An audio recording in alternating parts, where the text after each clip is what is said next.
Here we are in the Batcave. I'm here with young DZ. What's up? Hello, hey, hi, how you doing?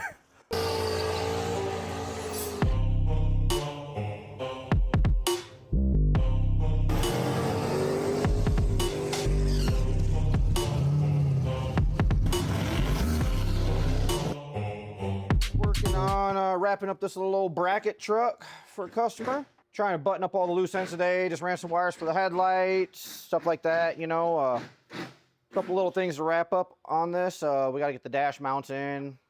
Truck's pretty much ready to go, ready to hit the dyno. So our objective right now today is get all the loose ends tidied up on our end so it can be over there and it can be on Nick Deal at this point. Hopefully get this thing wrapped up tonight on the dyno, get it back to the customer so they can get testing. They plan to do some bottom bulb bash stuff coming up the end of the month, so I want it back to them so they can get some testing in, get this thing dialed. We put this thing on fuel tech and all that good stuff. They were having a lot of issues with ignition issues. This thing had a carburetor and an MSD, and man, I don't know, it was all over the place. Like, you'd have it running good, starting up one day, go to start it up later that day, and it's pop, spit, sputter. Come in the next morning, fire up, run great again, and they were having a lot of the same issues, so we just ripped all that stuff out with fuel tech. You know, it's what we know. It's what we do. We built I think we talked about some of the other videos, but, you know, built a nice set of custom headers. They had some little small headers that was choking this poor engine down with some exhaust here. So we built these. It's going to wrap up underneath the exhaust. I said we plan to wrap that up today, too. Get the dash fitted in this thing, and then it is over to the dyno for that.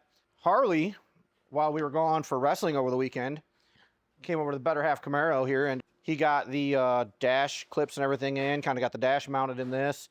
Nick is going to be working on the door modules and stuff this week for this. We'll probably start working on this awesome punch lift that KSR was awesome enough to give us on kind of what was left on this thing to do.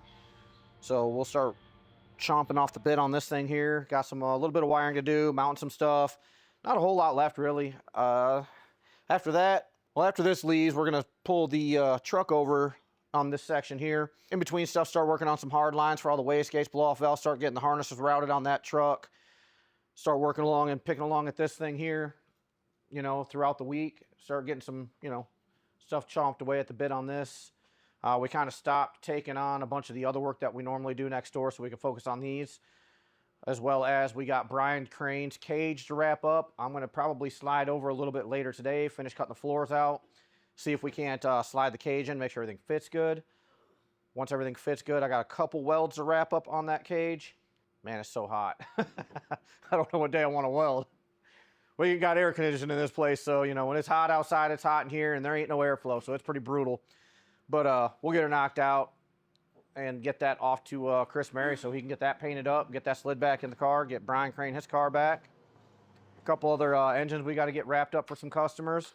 Once I get the engines built, it's going to be on to Ryan over here to get them installed. That's going to be, you know, the black Challenger that's over there.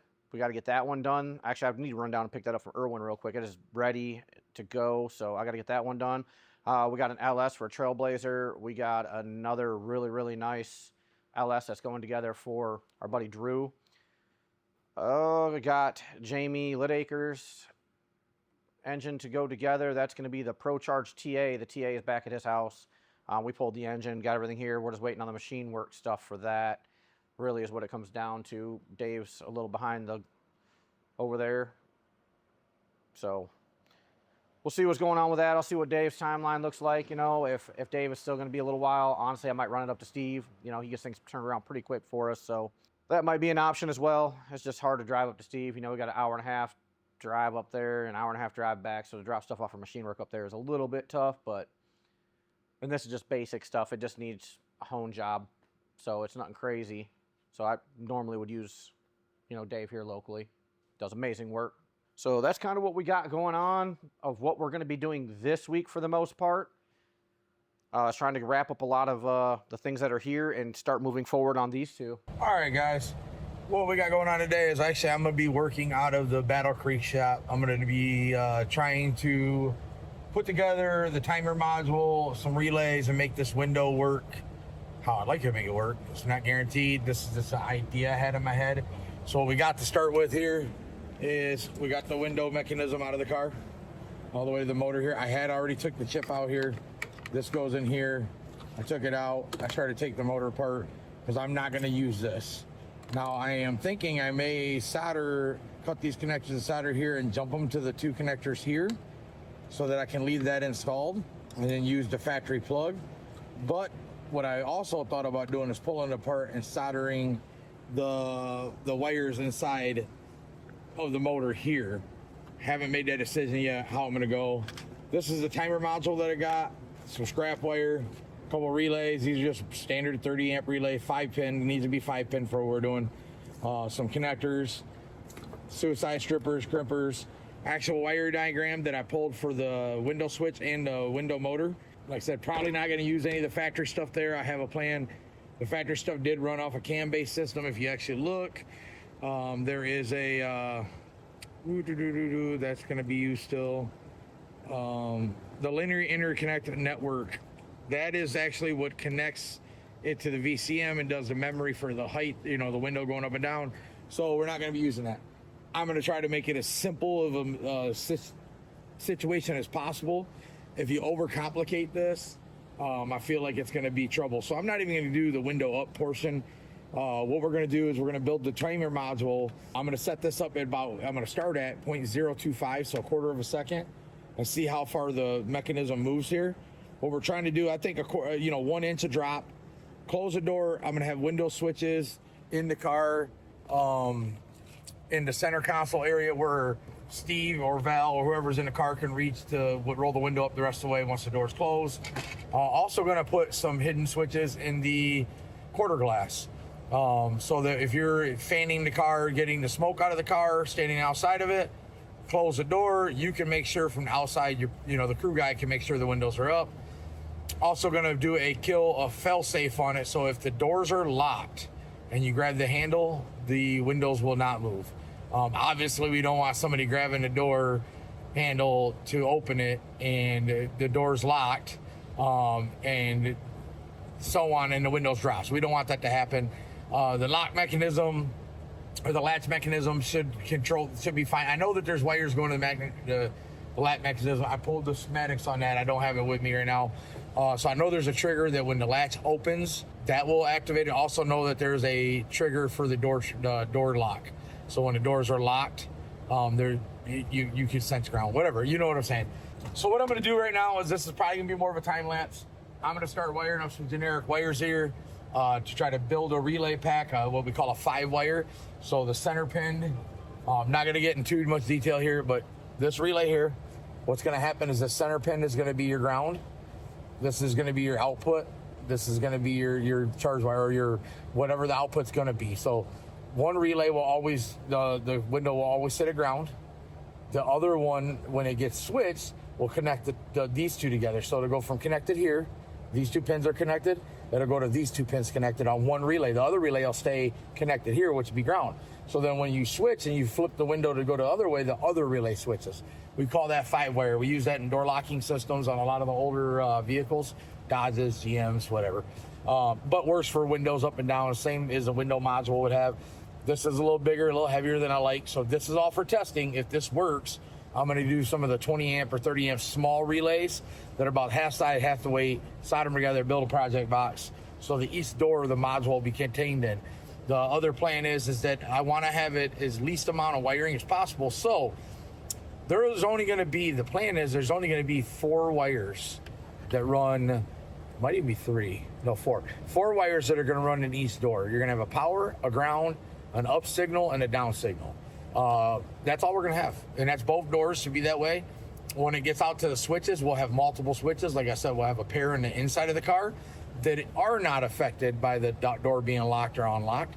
And then we'll have a set on the outside of the car that are affected by it being locked or unlocked. So I take that back. There may be there might be 6 wires running out, because I want to make sure that you can't roll the window up and down outside while the door's locked. Just thinking about it. I'm doing this thinking with you guys. I mean, I've thought about some of this stuff, but I haven't put pen to paper, so to speak. So this is where I'm going to start doing that. I'm going to go ahead and turn the camera around. You guys can watch me as I go through this. Like I said, it'll probably be a time lapse. Once we get to a point, if something's working or I find something I want to share, I'll jump back on here.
this is the easy part, by the way. I'm not saying this is hard by any means, but we actually got the motor. It goes up and it goes down. I think you guys can probably see that. So that's just a single negative trigger. Now, a positive trigger, which what we're going to use from the door handle. Now, I think, so right now the window's down, so we'd have to go all the way up for me to show you this. So I'm going to take the window up, this here and this here. You'll see one. This is the window mount. So right now the window's up. If you were to grab the door handle, I don't know the time's going to be set right yet.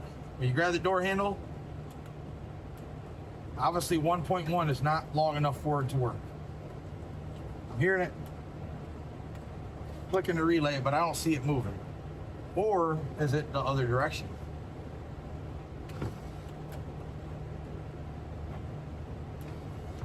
Yep, I had it going the wrong way. So what I have to do here is this trigger and this trigger need to be reversed. So I'll reverse the up and down trigger. And like I said, all we want it to do is move an inch. So I may have to readjust this, but at 16 volts, it's going to move faster than it is now. So here, now what we're going to do is I'm going to roll this back down. So we're going to, or roll it up, excuse me. Boom, window is up. So what we want to achieve when I just blew air, this is the door handle. So you grab the door handle. What we want to see is the window drop. It went too far. It went about 6 to 8 inches. We'll reprogram the time down to a shorter time. 0.8 seconds. All right. We're going to take the window back up. Wrong way. Window's all the way up. Grab the door handle. Oh, grab the door handle. Went about 4 inches. We're going to take the time down a little less. It's going to be funny if it ends up at the 0.2 that I said I wanted to be at originally. We're going to try that 0.2. All right, now we're set at 0.2. Let me take the window back up. Window's all the way up. Grab the door handle. That's about an inch. It might need to go 0.3. Go 0.4. Lock that in. Take the window up. Window's up. Door opens. That's it. That's 0.4 seconds, guys. We'll have to reset the timer for the 16 volt system. I know it looks crude, kind of messy, but it gives you an idea. This is just a little 12 volt Makita or Milwaukee battery that we're not going to use. These wires are soldered in the motor here. Primitive stuff, pair of relays and a timer, trigger for the door handle, trigger for all the switches of the car. Low current, negative trigger. Relays are going to be in the doors. We're putting all this in the door. You'll have 4 wires running each door. Let me know what you think about it. So we're at the track, 131. We're getting ready to do some testing, but there's some things I got to get with Steve on. I want to make sure I get these phone calls in because I got some parts I got to order tomorrow. I got some questions. We've been working on the Better Half Camaro. Made some little bit of progress this week. Really, the big progress is it will start in a week or two. But I need to make this phone call. We're going to do that right now. Hopefully Steve answers. You know, he's a busy man. Put him on speakerphone here. And hey, what's going on? hey, Steve. We're actually over here at the track real quick, getting ready to do some testing. But I got some questions I really need to get squared up with you on the car before tomorrow. I got to order some parts, and we got some progress to move forward on. Awesome. So I saw you got that the window thing done. That is freaking sweet. Yep, and I think what I'm going to do is I'm making those 100% plug-in. So the job box will have everything contained in it. It'll have one Deutsch plug on the outside. You unplug it. I'll make an extra one so that, like, if anything happened on a drag and drive, you can unplug it, plug a new one in. You're back on the road. I don't suspect with the circuit breakers I put in it and everything that it'll ever have a problem, but you know how that is. Better safe than sorry. You're gonna get called if that window doesn't roll down. Yeah, it's not going to be good. So, couple quick things, questions. Bullhorns. Would you like to do a bullhorn flush cut, or do you? And the other question is on the wastegate dumps. Would you like to tie them into the exhaust, or would you like to have 2 sets of outputs? You know, your dumps and your exhaust separate. No. If you can put them into the main bullhorn, so there's not 2 separate pipes out there, I think that'd be sweet. That's the way I would do it too. And what I'll do is I'll stick on the down pipe coming off the wastegate. I'll stick a double bellow. That way, in the expansion and contraction and stuff, it'll always have a little bit of flex, so you can move it around to get everything to line up with the V bands and so on. All right, that's that question. Perfect. Next question. On the dash, what I'm thinking on the dash is I'm going to get 2 bar clamps that come down to the steering, not to the steering shaft, but the 2 bars where the steering is. You're talking about that. You're talking about the Holly dash. Yep, for the Holly dash. The dash is mounted. We got that mounted and Zeused in. But for the Holly dash, we're going to try to bring it in flush from behind the dash. That's a little wider than that, so we're going to have to do some trimming back there to make it work how we want. Yep. But I want to anchor it to the 2 bars that come down and hold the steering shaft, and then I'm going to run 2 in an angle back to the main bar, on your main dash bar. So it's kind of triangulated in. You know, the Holly dash is kind of big and kind of heavy, and we're hoping to see that, you know, this thing's over 3 Gs or better on the launch. So we got to make sure that it's stiff. Just want to make sure you're okay with that, to make that kind of mount, and if that's what you're looking for. Yep, absolutely. That'd be great. So we'll be able to take the fiberglass dash out of the car, and the Holly dash still stays in. Yep, it'll be totally separate. So to slide right over the top of it and never be affected by it. Awesome. And then the other thing I think that we're going to do is all the mounts for the front end, we are going to get them done, fastened in, and make it where they're removable. That way, after you get your testing done, the car's worked out, we don't have to add anything, nothing changes, then we get everything powder coated. That way we're not powder coating, then making a change, have to grind it down and powder coat again. I'm a firm believer. We like to go as far as we can with the car. We'd honestly like to get a test session out of a car and then break it down and put all, you know, make any final changes and then powder coat. So if that's okay with you, we'll wait to powder coat the parts until after we're 100% done. Yep, absolutely. Sounds great. Okay, and then the last thing is pin out the pin map for the Holly for all the stuff. I'm sure you have that. Yep. Kevin did a whole pin map for it, and so I have that, and then I can build a base tune around that whole pin map selection that he has. And then he did give us a really nice wiring diagram and where all the pin outs are out and in print form too. Yeah, that was amazing. That was actually super nice. Last night I actually finished putting the plugs on for the E-gate, so I was able to flip to the book, make sure the wiring colors that he did were the wiring colors. So go ahead. I forgot I gave you the book. Yeah, I got the book. No, that was amazing. That was one of my favorite things I've seen coming from a builder ever, was that, and I really dig that. I think I'm gonna have to step my game up for the cars that I do now and try to follow something along that line. That was really nice. And like I said, I got the E-gates, not that it was hard, but I got the E-gates plugged in and ready to go. I got throttle cable in last night. I'm working on parachute cables and getting the parachutes back on it. Then I'm building a 100% standalone. I see that Kevin or somebody had already started on the window switches and stuff. I'm not gonna use the switches in the back. I'm gonna pull those out. I'm going to do switches in the quarter glass for the driver's window. For outside, I'm gonna do 1 switch in the quarter glass, and then I wanted to do switches in the center console, like on the carbon, but I'm considering, this is another question I had, I considered putting them, because we're doing regular factory style interior door handles. I thought about just doing a nice panel on the door with the window switch where you could reach it from the driver's seat, even strapped in. That'd be cool. Let's just do that. Yeah, I thought about doing that, and then I'll make it where you could control the passenger and driver from the driver's side. And then the passenger just have 1 single switch, kind of like a factory car would be. Yeah, sweet. Well, that's all I needed from you. We're gonna get out here and get this testing done on this car, and hopefully here sooner than later we can have you at the track testing. Yeah, cool, man. Let me know. Give me a call or text when you go 670. I'm gonna try to do that today, sir. All right, and then we'll start working on your stuff, and so you can go as fast as the wagon. Oh, here we go. Here we go. See you, buddy. Bye.